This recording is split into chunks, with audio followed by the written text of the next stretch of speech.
This is the 14th Supreme Court hearing that I participated in, so I have a pretty good idea of some of the questions that you're going to get today.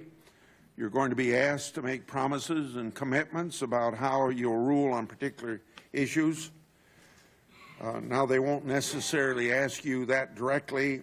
For instance, how you rule on this issue or that issue. Instead, they'll probably ask you about old cases, whether they were correctly decided. Of course, that's another way of asking the very same question.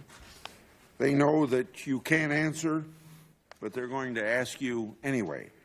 I've heard justices nominated by presidents of both parties decline to answer questions like these.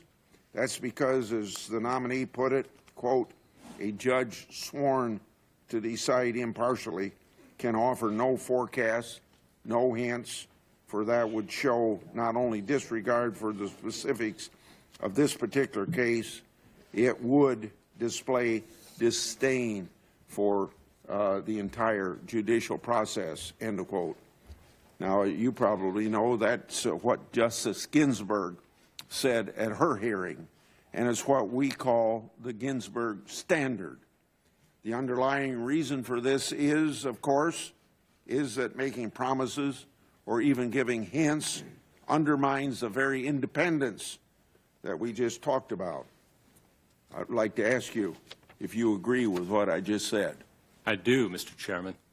So let me ask you about a couple of Supreme Court cases.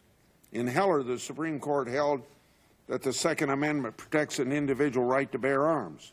If I ask you to tell me whether Heller was rightly decided, could you answer that question for me?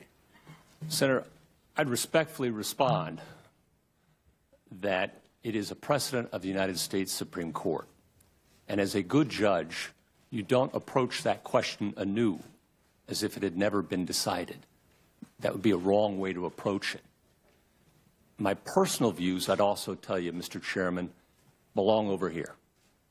I leave those at home. Mr. Kochel yesterday said that what he wants is a fair judge.